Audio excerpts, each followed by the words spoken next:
బాలకృష్ణ ఈ మధ్య కాలంలో నటిస్తున్న చిత్రాలన్నీ కూడా మంచి విజయాలను అందుకుంటున్నాయి.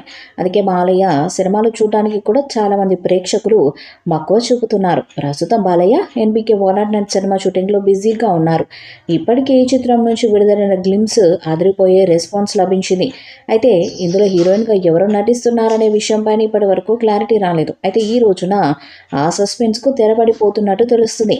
డైరెక్టర్ బాబీ తెరకెక్కిస్తున్న ఈ చిత్రాన్ని సూర్యదేవర నాగవంశి, త్రివిక్రమ్ భార్య సాయి సౌజన్యతో పాటు మరికొన్ని సంస్థలు ఈ చిత్రాన్ని నిర్మిస్తున్నాయి. అయితే గత కొద్ది రోజులుగా ఇందులో హీరోయిన్గా పలువురు నటిస్తున్నారని రూమర్స్ వినిపించాయి. కానీ ఎట్టకేలకు ఈ రోజున హీరోయిన్గా శ్రద్ధా శ్రీనాథ్ నటిస్తున్నట్టు తెలియజేశారు. ఈ రోజున హీరోయిన్గా శ్రద్ధా శ్రీనాథ్ నటిస్తున్నట్టు గతంలో ఆమె నాని నటించిన జెర్సీ సినిమాలో కూడా నటించి ప్రేక్షకులను ఆకట్టుకున్నట్టు తెలుస్తుంది. అలాగే వెంకటేష్తో సాయంత్రం చిత్రంలో కూడా ఆమె నటించారు. అలా మొదటి సినిమాతోనే మంచి విజయాన్ని అందుకున్న ఈ ముద్దుగుమ్మ ఇప్పుడు బాలయ్య వంటి అగ్ర హీరోలతో నటించే అవకాశాన్ని అందుకుంది. ఈ రోజున శ్రద్ధా శ్రీనాథ్ పుట్టినరోజు సందర్భంగా బాలయ్య సినిమాకి సంబంధించి అనౌన్స్మెంట్ కూడా విడుదల చేశారు. శ్రద్ధా శ్రీనాథ్ని స్వాగతిస్తూ ఒక పోస్టర్ని కూడా షేర్ చేయడం జరిగింది. ఇందులో బాలీవుడ్ భామ ఉర్వశి రౌటేలా కూడా ఒక కీలకమైన పాత్రలో నటించబోతుందట. అలాగే విలన్గా ఇందులో బాబీ డియోల్ నటించబోతున్నారు. ఈ సినిమాని త్వరగా పూర్తి చేసుకొని విడుదల చేయాలని చిత్ర బృందం భావిస్తుంది. ఇప్పటికే వరుస విజయాలతో ఉన్న బాలయ్య ఈ సినిమాతో కూడా ఖచ్చితంగా మరొక విజయాన్ని అందుకునే అవకాశం ఉన్నట్టు కనిపిస్తుంది. ఇకపోతే ఈ సినిమా షూటింగ్ ప్రారంభమై చాలా కాలం అవుతుంది. ఇప్పటికే ఈ మూవీ నుండి మేకర్స్ 2 గ్లిమ్స్ వీడియోలను కూడా విడుదల చేశారు.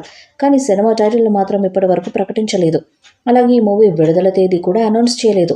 ఇకపోతే ఇప్పటికే ఈ సినిమా విడుదలకు సంబంధించి అనేక వార్తలు వైరల్ అయ్యాయి. ఈ మధ్యకాలంలో ఈ సినిమాను వచ్చే సంవత్సరం సంక్రాంతి పండుగ సందర్భంగా విడుదల చేసే ఆలోచనలో మేకర్స్ ఉన్నట్లు, అందుకు సంబంధించిన అధికారిక ప్రకటనను మరికొన్ని రోజుల్లోనే విడుదల చేయబోతున్నట్లు ఒక వార్త కూడా వైరల్ అవుతుంది.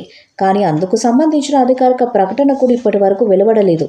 ఇప్పటికే సంక్రాంతి పండుగకు విడుదల కాబోయే సినిమాల లిస్టు పెరుగుతుంది. దాంతో వచ్చే సంవత్సరం సంక్రాంతి పండుగకైనా ఎన్బీకే 109 మూవీ విడుదలవుతుందా లేదా అనే అనుమానాలతో బాలయ్య అభిమానులు సతమతమవుతున్నారు. అఖండ, వీరసింహారెడ్డి, భగవంత్ కేసరి లాంటి 3 విజయాల తర్వాత బాలయ్య నటిస్తున్న సినిమా కావడంతో ఎన్బీకే 109 మూవీపై బాలయ్య అభిమానుల్లో సాధారణ ప్రేక్షకుల్లో మంచి అంచనాలు ఉన్నాయి. ఈ వీడియోపై మీ అభిప్రాయాన్ని కామెంట్ బాక్స్లో తెలియజేయండి. వీడియో మీకు నచ్చితే లైక్ చేయండి, షేర్ చేయండి, కామెంట్ చేయండి. మరిన్ని అప్డేట్స్ కోసం మన ఛానల్ని సబ్స్క్రైబ్ చేయండి. అలాగే పక్కన ఉన్న గంట సింబల్ని గట్టిగా కొట్టండి.